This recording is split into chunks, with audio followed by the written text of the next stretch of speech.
Hi guys! Welcome back to my channel. My name is Mildred at kung ikaw ay bago sa channel ko, please subscribe to my channel. Saan nga ba mas magandang magtrabaho bilang isang domestic helper? Sa Hong Kong nga ba?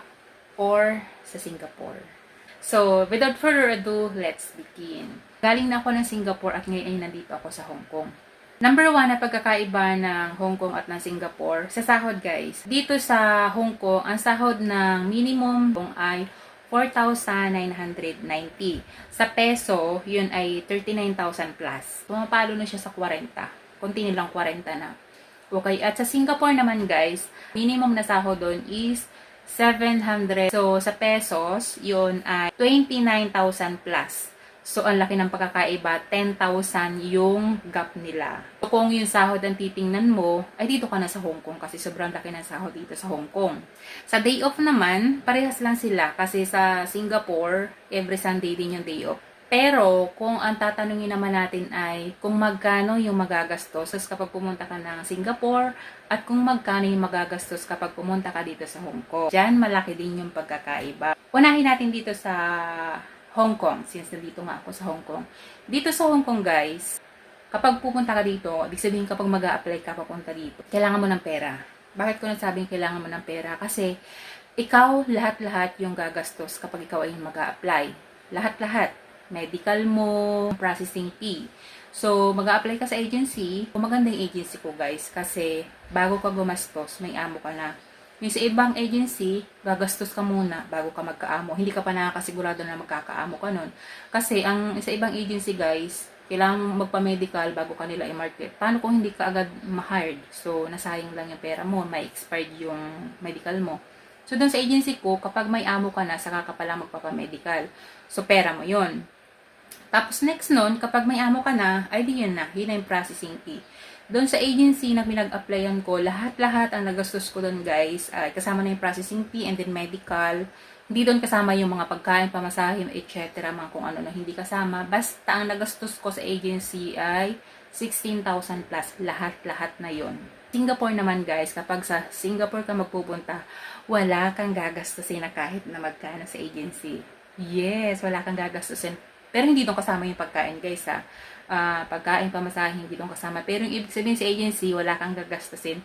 Kasi nga, meron salary deduction. Ibig sabihin nun, kapag nasa Singapore ka na at nagtatrabaho ka na doon, 3 months kang walang sahod kasi nga yun ay salary deduction. Ibig sabihin, yung ginastos sa'yo ng agency papunta sa Singapore ay kakaltasin nila sa loob ng 3 months. So yun, wala kang sahod ng 3 buwan. Imagine nyo yun guys, 3.5 months kang walang sahod sa 29,000. So pumapalo siya ng 100,000. Pero kung ikaw ay dito sa Hong Kong, gagastos ka lang ng 16,000 plus. Yun yung pagkakaiba, diba? So ang laki ng pagkakaiba. Singapore, wala kang gagastusin, pero pagdating mo naman doon, ang laki ng kakaltasin sa'yo. Pero dito sa Hong Kong, ikaw mismo yung gagastos sa sarili mo. Pero pagdating mo dito, buwan-buwan ka namang sasahod, plus malaki pa ang sahod. Okay? Tapos yung parang pangatlong pagkakaiba naman sa Singapore at sa Hong Kong is, siguro yung masasabi ko is yung termination. Yung sinasabing termination dito sa Hong Kong guys, pwede kang ma-terminate on the spot. Pero, yung terminate on the spot, hindi ka doon lugi kasi babayaran kanila ng isang buwang sahod kahit hindi ka pa nakakapagtrabaho. Kunwari, pagdating mo dito, hindi ka nagustuhan ng amo mo, tinerminate ka agad-agad. Kahit hindi ka pa nakakapag-umpisa, may sahod ka ng isang buwang sahod, plus ticket pabalik sa Pilipinas. Pero pag sa Singapore, guys, ang mangyayari, kunwari, nandun ka na sa amo mo, tapos, kunwari, nagtatrabaho ka na ng mga 1 buwan, diba, nagsisalary deduction ka pa, so wala kang pera. Kapag inayawan ka nila, ibabalik ka nila sa agency, hindi sa Pilipinas, balik ka sa agency. So, depende sa iyo or depende sa amo kung ibabalik ka nila sa Pilipinas or sa agency. Pero normally, sa agency ka nila ibabalik. So, ang mangyayari niyan, syempre, nandun ka na rin lang naman, hahanap ka na ng panibagong amo. So, yun namang agency ang hahanap ng amo para sa iyo. So, another 3 months salary deduction na naman yon. So, hindi ka na nakaahon sa utang. Imbis na 2 months na lang yung isa salary deduction mo, sasahod ka na. Eh, kapag nagpanibagong amo ka, another 3 months na naman yun. So, lugi-lugi talaga. So, yun nga. Kaya yun yung sinasabi ko dun sa mga nagko-comment dun sa video ko na kung mag-Singapore kayo, mag-Hong Kong na lang kayo kasi luging-lugi talaga. Tsaka dun sa kung ikukumpara ko yung nationality ba ang tawag dun. Kasi parehas lang naman Chinese. Chinese din naman ang mga tao sa Singapore at Chinese din naman ang mga tao dito sa Hong Kong. Walang pagkakaiba guys. Parehas lang sila ng pamumuhay. Kaya lang yung medyo yung sa pagkain parang medyo pareho kasi kaya lang hindi ko masyadong maipagkumpara yung pagkain dito sa Hong Kong at pagkain sa Singapore kasi nga yung amo ko dito ay hindi Chinese.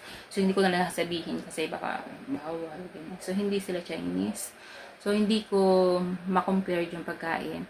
And then, dito pala sa Hong Kong guys, medyo lamang na lamang talaga dito guys sa Hong Kong. Masasabi ko talagang lamang na lamang ang Hong Kong kasi dito, bukod sa malaki yung sahod, tapos, yun nga, lingguhan may day off, meron pang bayad yung mga statutory holiday dito sa Hong Kong.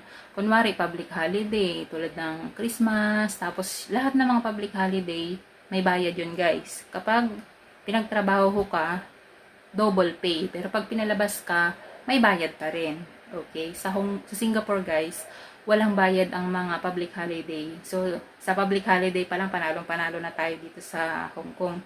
Kasi, sa isang taon, merong parang 15 days na statutory holiday. Kung hindi ako nagkakamali, basta more than 10 days na merong statutory holiday sa loob ng 1 year. So, sa isang kontrata may 2 years. At saka dito guys, isa pa sa maikumpara ko dito guys, dahil nga yung Hong Kong ay malapit lang sa Pilipinas, yearly ka uuwi sa Pilipinas. Depende sa amo kung ikaw ay ililibre ng ticket or ikaw mismo yung bibili ng ticket. Pero most of the employer dito guys sa Hong Kong ay libre ng ticket kapag uuwi ka ng Pilipinas. Kasi parang iniisip ko lang parang iniisip nila na kapag uwi ka ng Pilipinas at ikaw mismo yung bubili ng ticket mo. Although nasa kontrata yun guys na kapag umuwi ka ng Pilipinas na ikaw ay 1 year pa lang na nagtatrabaho dito is ikaw mismo yung bibili ng ticket mo kasi nga 1 year ka pa lang. Nasa kontrata yun na yearly ang uwi pero ikaw yung bibili ng ticket. Pero dahil nga ako naka 1 year na ako, ang tawag kasi doon guys, annual leave. Pwede ka magbakasyon sa Pilipinas ng 7 days kasi sa isang kontrata merong 14 days annual leave. Okay? So, kaya hinati yon sa isang taon, meron kang 7 days na annual leave. Pero pwedeng humaba yung bakasyon mo kung isasama mo doon yung mga public holiday, hindi ka magpapabayad. Isasama mo yun sa iyong annual leave. Tulad nung umuwi ako, nakaraan lang, naging 10 days yung aking annual leave kasi inisama ko doon yung ibang mga statutory holiday at saka yung Sundays. Okay? So, ang ganda dito sa Hong Kong guys. Kaya, yung sa mga nagbabalak mag-abroad, dito na kayo sa Hong Kong kasi walang lugi dito. Pares lang naman na Chinese, pares lang naman na magtatrabaho ka bilang isang domestic helper. So, yun. Maraming salamat sa panonood at sana may natutunan kayo sa video na ito and